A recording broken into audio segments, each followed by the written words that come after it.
The transfer portal was good for Iowa basketball. Both the men and the women pick up a point guard for next season. We break down the impact, plus Eliot Clough joins us from Rivals, all today, Locked On Hawkeyes.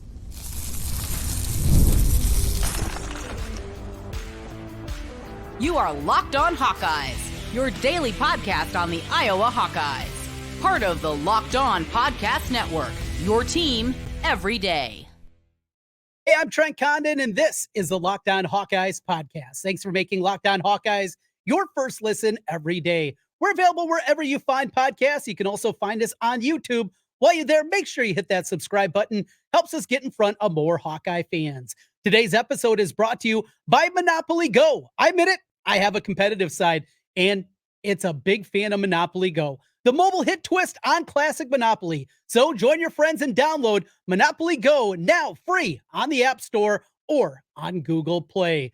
Iowa dipped into the portal and it went incredibly well over the last day. Iowa picks up a commitment first from Drew Thelwell on the men's basketball side from Morehead State. Morehead State, an NCAA tournament team in 2 of his 4 years. He was a starter and a big contributor over the last couple of seasons after playing limited minutes early in his career. But this is just what the doctor ordered as it pertains to what Iowa basketball needs on the men's side, certainly for next season. We know that there's a lot of excitement about Brock Harding and what he potentially can be. He's a playmaker. He's a facilitator. He's incredibly fun to watch. And with those things, you're kind of left saying, you know what? Maybe there's something here. He's a different type of point guard. There's going to be some defensive assignments that you maybe are a little bit concerned about. But one thing we knew going into next season, if you believe that Brock Harding's a guy, you just let him cook. Put him out there 30 minutes a game and see what happens and see what kind of assist totals that he is going to put up there. You could have that thought, but Iowa didn't have a backup point guard. Josh Dix is not a point guard at the Big Ten level. Bryce Sanford is not a point guard at the Big Ten level. They needed some depth in the backcourt, and that's exactly what they got with Drew Thelwell. We will see who's going to be the starter here. I would anticipate one of the two guys between Thelwell and Harding. One of them will be about 25 minutes a game. The other probably in that 15-minute range type of guy. But Iowa sold him. There's an opportunity here. If you win the job, you absolutely can take it. Him as a prospect, you look first, when you look at the numbers, the assist totals, and those are the ones that are absolutely eye-popping. Over 6 assists a game a season ago, 1.3 steals per contest, 10 points per contest. The average 11 the year before. Shoots it at a pretty decent clip, 33.8% this year. The year previous, 38% from behind the three-point arc. A lot of good things to look at for him. And if he turns out to be just a backup, you're good. To have a 4-year starter, a 4-year player at the D1 level at Morehead State, team that was in the NCAA tournament this past season, pushed Illinois for a little while. He played pretty well in that game, had 8 points, 4 assists, had a steal in that game, only turned it over one time against the pressure of Illinois. That's pretty good stuff there. So this is a great fit. Absolutely, positively, exactly what you're looking for. Yeah, would you love to have a star that is able to come in? That would be wonderful. But we know with the way that the portal is set up, where Iowa is financially, it's just not likely that Iowa's going to be in there fishing and swimming in the biggest prospects, right? The top 10, 15 players in the country. Iowa doesn't have the funds to make that happen. This is one that makes a whole lot of sense. Peyton Sanford comes back next season. I believe this is going to be an NCAA tournament team. We're going to see huge growth out of the 4 freshmen. I think both Cooper Koch coming in next season, him along with Chris Taggio, both those guys can make at least some kind of impact. This is a step in the right direction. And they're not done. I was still shopping, looking for now another big center, power forward, somebody that you compare with Owen Freeman inside for next season. We talk about the young talent inside. Really excited. Now you need Peyton Sanford back to have this be an NCAA tournament team. But I think Iowa is in good shape, and getting Thelwell a big part of that one. The other commitment that they get is Lucy Olsen, the Villanova guard, and what many people consider one of the best players in the portal this offseason. Lisa Bluter was the one that called her first, and Chad Leistikow had a great column about that, having that initial contact. You know, we hear this so many times in recruiting, and it doesn't matter if it's at the high school level, if it's at the portal level, whatever it is, when you make that first impact, right? Getting the leg up, how important that is. And Lisa Bluter was able to do that. She visits Iowa City. There's a tornado watch going on. I mean, all kinds of craziness. And yet, very quickly, she saw the vision for Iowa. one of the many reasons that I respect Lisa Bluter so much as a basketball coach is her ability to adapt, to build a team and do it with a bunch of different parts. We go back to what they were with Mega Gustafson, they were with Kathleen Doyle. And you go back, Crystal Smith, one of the fastest players in college basketball, on and on and on. So many different type of players. A Sam Logic, a point guard, just so different than what you normally see at the point guard position. And then, of course, the way that they built the program through Caitlin Clark here over the last 4 seasons. Her ability to be adaptable, to find different players, different schemes, and then put it together and make it at a high level is one of the biggest reasons that I respect her so much as a coach. And yes, we know that Lucy Olsen is not going to be Caitlin Clark. Now, 3rd in the country in scoring a year ago, averaging over 23 per game. That's pretty good. Nearly 5 assists, nearly 5 rebounds, 4 assists per contest. She's going to have more talent around her. This was not a very good Villanova team this past season.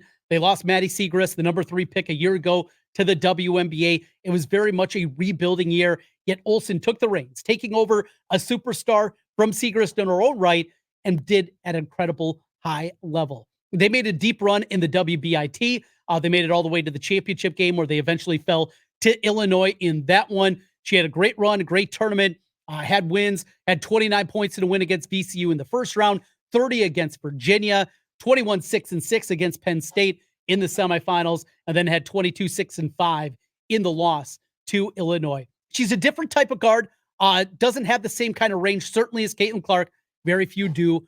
Not a great shooter from the outside, more of kind of a set shooter. If she's open, she can knock it down. That's not her game. Her game is the pull-up game. Very good in the mid-range and then getting to the rim.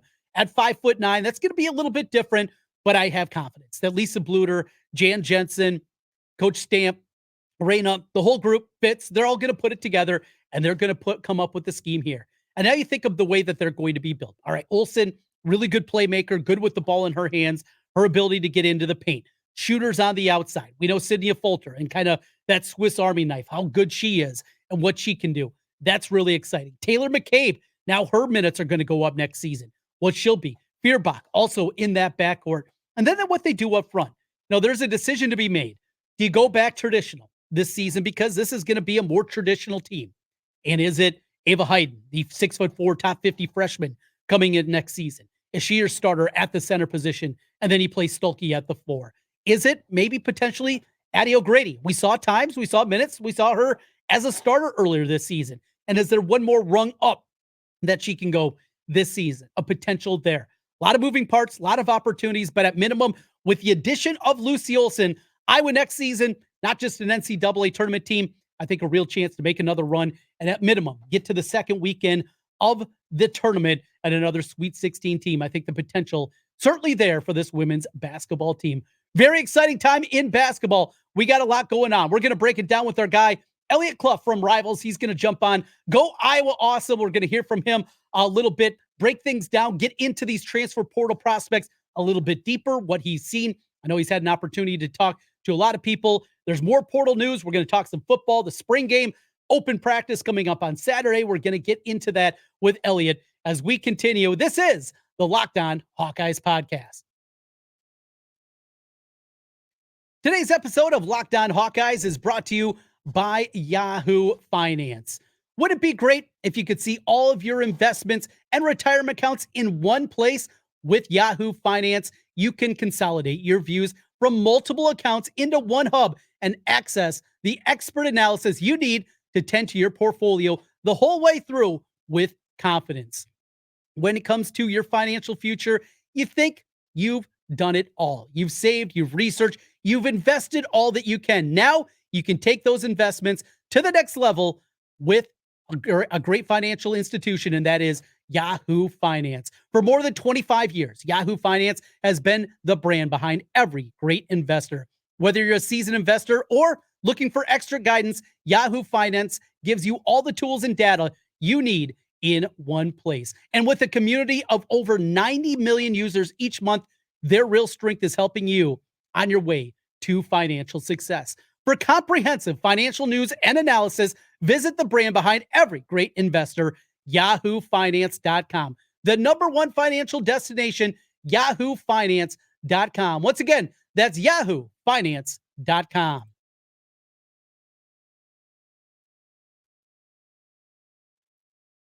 Eliot Clough joins us. Go Iowa Awesome, part of the Rivals Network. It's the Hawkeye site. Eliot, Trent, and Ken, how are you, sir? Well, I'm good. How are you guys doing? Doing well. A lot of ground to cover with you, and thanks for coming on. We appreciate it. Let's start with the ladies first, and Lucy Olsen is a Hawkeye. Big get for Lisa Bluder. Got to keep that momentum building if possible, certainly maintain at the very least, and bringing in the nation's third leading scorer from last year. She's not Caitlin Clark. I hope she doesn't try to be. I don't think she will, but this is a good get for Bluder's bunch. Oh, yeah. This is a massive get for Iowa women's basketball. And you have to think that not only the success of the team in March and all the things that Caitlin did over her career at Iowa was able to convey to Lucy that this was going to be an awesome opportunity for her. But to see Caitlin go number one and then to see Kate Martin get drafted in the WNBA draft the other night, you have to think that was like, oh, okay, noted. On all of that, she's one of the best scorers in the country. She's like you said, she's not going to be Caitlin Clark. You presume she's not going to try to be Caitlin Clark, but to add that level of production after you lose that level of production is huge for this Iowa women's basketball team. And, expectations aren't going to be as high as maybe they would have been if Caitlin decided to stick around for another year. But getting that type of player into that spot, into that point guard spot, and after losing Molly Davis and Gabby Marshall to add to that backcourt, man, that's just huge. So Olsen adds the fray. What have you seen from her? One thing I saw a shot chart. She can knock down a three-pointer, but she is more kind of a mid-range type of player. Kind of what that means, and her as a point guard, what that means, and how they're going to play next season. Right. That's a big question, Trent. You have to factor in the freshmen that they're bringing in too. Obviously, Aaliyah Guyton coming off an ACL injury and Kenise having an injury as well. So that's going to affect how things shake out. But they've got the three freshmen, Ava Hayden, as well as the other. Ava Hayden going to be a post that's going to play quite a bit. You at least imagine so, being 6'4" and stepping in right away. And then, of course, Hannah Stolke back, Sydney Fulter back. So this roster is going to have some talent on it, but they're going to mix things up. They're to put it lightly, they're not the football staff. When the things change personnel-wise, they change. So, I mean, you saw what Lisa Bluder did in the tournament. They lost Molly Davis, another primary ball handler. So they changed things up, right? And obviously they lost Monica Donano from last season's team, so they changed going into this season. Things will be different. They're not going to be the exact same, though Lucy can shoot the three ball, like you said, and like we've both said, she's not Caitlin. So things are going to be different next season. But Lisa Bluder has shown that she can take different situations and still be a phenomenal coach. She makes adjustments, and that's what shows that she's a phenomenal coach. She's willing to make those adjustments, and she does well at it when she does. Eliot, every game was sold out last year. What's a realistic average attendance next year in your mind? I mean, I think it would be probably a long shot that they duplicate what they did, but I don't, especially now. I mean, I think that's a huge feather in their cap and a huge signal to the fan base that, you know what, we're still going to be here and we're still going to contend for Big Ten championships and we're not going away. What's realistic number? 12,000, 10,000? Where would you put it? Sure. So selling out, I'm sure they'll do that on occasion. Sure. Season, yep. Right? They'll play the Ohio States of the world. They'll play some of the better teams in the country, Indiana, of course. So that'll happen on occasion, but you have to think, I mean, it's what people have said over and over again about Caitlin Clark, right? She's one of one, and she is one of one. So expecting to sell out the entire season would be a stretch, but I'd probably say 80%. Maybe 80 to 90% of what we've seen these last few years. And they'll still do well on the road too. It's not going to be the Caitlin Clark effect because she is in her own, she's in her own category. So you have to think that they're going to be a great show, that they're going to do well still with the fan base, but I'd probably say 80 to 90%. Do you guys think that's fair? Yeah, we're trying to probably 80%, I think. Yeah, if you average over 10,000, in that 11 and there range. will be sellouts, as you said, Eliot. Don't you think, Trent? Yeah, a couple big games. I mean, USC and Juju are coming to town. Yeah, that's sheesh. Oh, that too. Yeah. I should have mentioned that. That's my bad. We get those kind of possibilities. Ohio State comes to town, things like that. Definitely I think we're going to see some sellouts. Where's Cyhawk next year? Is it back over? Where was it this year? I don't even remember. It was here. It was in Ames, wasn't it? Jesus. The men's game was in Ames. I think they both were. I think they both were. Do they? Okay. Yeah. I think I'm so. the men's beat writer for the site. So no, I'm with you. I'm just trying, but that'll sell out, I would assume, because Fenley's got a really good team, and going up against that should sell out. So I would think the 11,000 somewhere in there. Let's go to the men's team. Not sure how many sellouts we'll see there. Maybe outside of the game. How many were there this year? They started to pick up at the end, but not a whole lot of motivation. Yeah, now they bring in Thelwell, and your thoughts on him? We got Brock Harding there. A lot of people want to see him as a starting point guard. Your thoughts just as Thelwell as a prospect and how the point guard position is going to look next season for Iowa. This was a good ad. I actually talked with Drew yesterday after he made his decision. Really good kid. I think he's going to fit the culture really well. First off, their pitch to him was that they need a point guard. They need a leader. They need a guy who's mature. And not that Brock isn't those things, but he's just a sophomore. He's only played one full season of college basketball. And I think the ceiling continues to grow for Brock. I think he is, I really do think the world of Brock.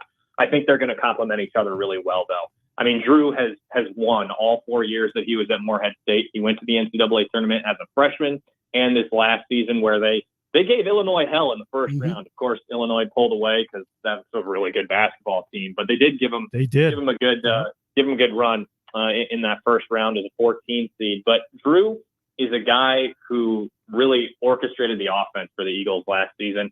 6.2 assists per game, which was 15th in the country. He finished with the 18th most assists in the country as well last season. So he's a guy that moves the ball. That's going to fit in really well with Fran's offense. He can score. He's not going to be an elite scorer at just 10 points a game this last season. I think it was around 3 or 4 rebounds per game. But he's going to help the offense. Is he going to be the star? No. But he's going to come in and he's going to be great for the culture. He's going to be a guy who can lead on and off the floor. He's going to complement Brock really well. And here's the thing. I'm not sure if you guys are familiar with the long list of interests that Iowa showed in point guards in the portal, but it was a lot of guys who are undersized like Brock. Brock's just 5'11", 6 feet tall, and Thelwell's 6'3". Yeah. So he adds a little bit of that size, which is going to help defensively. Also, the 3-point shot the free throw wasn't a great percentage last season, just 64% from the free throw line, 33% from three, but he did have a wrist injury. And the year prior, he was shooting 73% from the free throw line and 38% from three. So those numbers not super indicative of what he's capable of, but the assist, I think that's massive for what Iowa wants to do. He does a lot of his scoring around the rim, so he's going to collapse the defense. He's going to find Owen Freeman on the pick and roll. He's going to find, assuming Peyton Stanford comes back, he's going to find Josh Dix on the perimeter for open jump shots. So this was a great ad. Was it a huge splash of an ad? No, but it's gonna help this Hawkeyes team next season. No, I think it fits like a glove. I'm with you. What else is McCaffrey looking at? Somebody I would think to play Ben Crickey's role next year. Yeah, so I'll tell you what, the staff is keeping things really tight to the vest right now in terms of who they're showing interest in the portal, just because, they don't want other schools to swoop in, of course, right? But I did see that they were looking at I think it's Tonje of Missouri. Right. Iowa State is showing interest in him as well. He missed a lot of the season injured, right? Not the kid? He did. Yeah. Yep. I believe he only played in 8 games for Missouri last season. But maybe a bit of a trade going on for Tony Perkins. Okay. He's a 6'5", 6'6" wing that they may bring in, and that'll add some depth to that wing spot, and of course add some versatility in terms of what they want to do lineup wise. But you have to imagine they're going to go in and try to get another power forward or center out of the portal to help depth there. We've seen what we've seen from Riley Mulvey and Evan Braun, so. We'll see what that depth looks like at center, but you have to imagine that they're going to want to go and get a power forward who can play a little bit of 4 and 5, maybe like another Lodgy Dembele that you can trust in terms of bringing in some athleticism. He can score around the rim. He can defend the rim, something like that. That's really what you want. And they do have 2 scholarships open now. So if they can get a guy like Tonje, if they can get a power forward to fill that spot and really bring some versatility in the front court, that would help a lot. We hear a lot about the Swarm Collective and that Iowa, at least on the men's basketball front, not as well equipped as many programs out there. Do you believe it's dire? I mean, you see Thelwell very quickly make his commitment there. There's circles, or at least corners of the internet, that believe that Iowa was so far behind. How big is that gap between them and, say, the mid-range of kind of the power structure of college basketball? Oh, wow. I don't know an exact number. I'll start with that, Trent. I don't know an exact number, but I can tell you that this Tony Perkins situation was telling, right? Because that number that Fran brought up, 500,000, I can verify that an offer was very close to that amount of money from another school that wanted him in the country. And Tony was in a position to take advantage of that, right? Like, this is a scenario where he's in his final year of eligibility. Go get paid, dude. Like it makes sense. And Iowa's just not equipped to match that type of money. They're just not. They're a Big Ten school, right? They have that edge over these mid-major programs. And that's, I truthfully, I think the way they've targeted things, other than this Missouri target, of course, they've gone after a lot of mid-major guys. And that's the way it was last year with Ben Krikke and Evan Braun too. And I think that's ultimately telling of where they're at. Sure, they want a culture fit. Sure, they want guys that are going to fit on the roster. But money, it's not as plentiful as it is for the football side of things, right? It's not as plentiful as it is at some schools like Missouri, like these blue bloods, like Kansas, like UNC, where folks are shelling out the cash to keep the school of blue blood, right? So I wouldn't call it dire, but they're not in an ideal situation money wise. Let's say that. What do you think that you'll see Saturday at the spring football, whatever they're calling it, game practice, open practice? What do you think you're going to see on Saturday morning? Well, I can tell you a few things I'm looking forward to, and that's to see how different the offense is. And I think everybody's going to be watching that, right? We're going to be watching for RPOs, post-snap reads by the quarterback, and if it's going to be Deacon Hill or Marco Lainez taking those snaps, because that's that depth spot for the quarterback is one of if not the number one question, because Cade McNamara has been hurt the last 2-3 seasons, right? Like, inevitably, it's unfortunately, but inevitably, it feels like we're going to see a different quarterback other than Cade McNamara at some point this season. God forbid that an injury does happen, but it has been the trend. So is it Deacon Hill? Is it Marco Lainez? Is it a situation where we see what we see on Saturday and everybody's still clamoring to grab a quarterback out of the transfer portal when they're 4 over on the scholarship number? And then, of course, honestly, I think we're all in a situation where, considering how good defense is and has been, that's like not a storyline at all. It's all about the offense. It's all about who we see in the rotation with the running backs. TJ Washington, he's been taking snaps at running back and at receiver. How much is Caleb Brown going to touch the ball? What's Dayton Howard and Jerry Abui look like? Is the offensive line, though they have so many guys coming back, are they going to get any push on this defensive line? And again, we're at a scenario where folks are going to read into a lot what they see on Saturday, like we do every year, but don't take what we see in the spring and think it's automatically going to apply to the fall. There are still moves to be made in the transfer portal. There are still additions to be made. So we'll see how things shake out. It's the offense, right? That's the number one thing we're all watching. Final minute with you, Eliot. You mentioned the transfer portal, backup quarterback, wide receiver, kind of need positions there.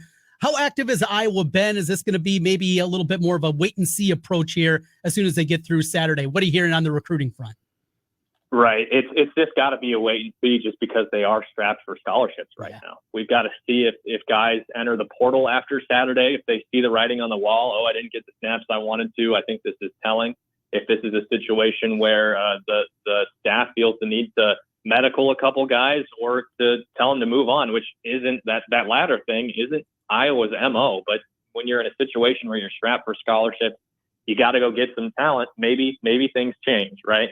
So Iowa's got to go out. I think they've got to look for a quarterback. They've got to look for a receiver.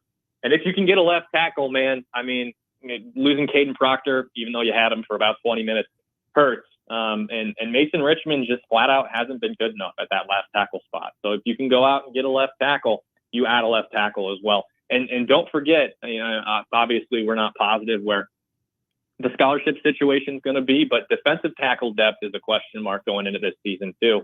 And that's a position that they like to rotate. They like to have 8 defensive linemen that could play at each of those respective spots.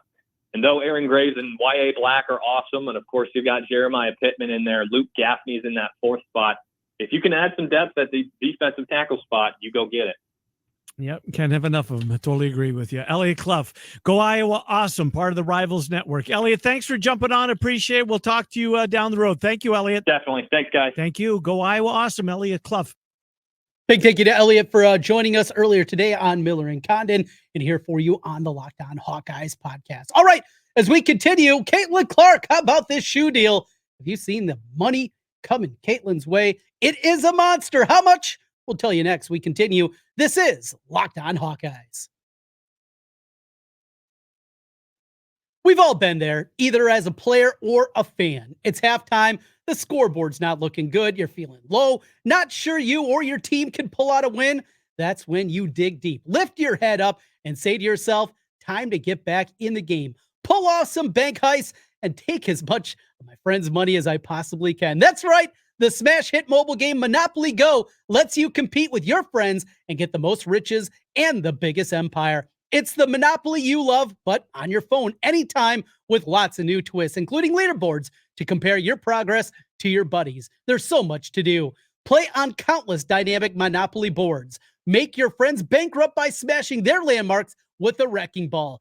Charge other players' rent on your iconic properties. You can even work with your friends to crack open community chests and in tournaments to get extra rewards and climb the leaderboard. So get back out there, put your game face on, and download Monopoly Go for free on the App Store or Google Play. That's Monopoly Go for free on the App Store and on iOS. Trent Condon back with you one final time on the Locked On Hawkeyes podcast. Thanks for making Locked On Hawkeyes your first listen every day. Wrapping things up today, and it is Caitlin Clark. The deal is with Nike, and there were other suitors. We know that she had a deal a season ago with Nike in her final year of college eligibility, but to the idiots out there like Drew Thelwell, she'd make more money if she stayed in college. No, you wouldn't, and he's wrong, and, well, he might be the dumbest person to ever come out of Northwestern. That aside, huge, $20 million for Caitlin Clark. And I know it's going to be happening in my home with an 8 and 4-year-old when the Caitlin Clark shoes come out. Now, neither of my kids are sneakerheads. I'm not a sneakerhead. My wife's not a sneakerhead, but I know there's a lot of people out there. But this thing, not just inside the state of Iowa, across the country is going to be a monster. How many kids, how many tournaments you're going to see with kids with their logo 3s or their logo 1s or their Caitlins or whatever they end up being called. This is historic. It's monstrous, and it just continues. Time in and time out, we talk about Caitlin Clark. We talk about her as a player. We talk about her as a personality, and it was incredible. Greg Doyle yesterday, the loudmouth columnist from the Indianapolis Star, showed his true colors. A bad person, sexist comments. It was deplorable, but it shouldn't come as a surprise from that person. I've had many interactions with him in the past and not many good things to say. Unfortunate, but not a surprise. A bad person doing bad things, and that's Greg Doyle. Not a good guy. And definitely showed as much with his sexist, just hideous question to Caitlin Clark and showing the heart symbol. Just weird. Creepy. Disappointing, but not surprising. We're with you each and every day. This is the Locked On Hawkeyes podcast. We do it across the Locked On Network, your team every day. We have you covered. And also coming up this week, the Locked On NFL mock draft. It's available right now. Find the ultimate 6-episode series of Locked On NFL Draft to hear what the local experts of Locked On are picking for every NFL franchise. Live reactions from local college football experts and even a fantasy football angle. Locked On NFL Mock Draft is now available on the Locked On NFL Draft page on YouTube or wherever you get podcasts. We'll be back with you tomorrow and get you set for the open practice Iowa football. Our only glimpse at them in the springtime. It's coming up on Saturday. We'll preview, get you ready, and all the big stories, what you should be watching for in the open practice. Your team every day here on the Locked On Network. Thanks for making Locked On Hawkeyes your first listen every day. We'll talk to you again tomorrow. Go Hawks.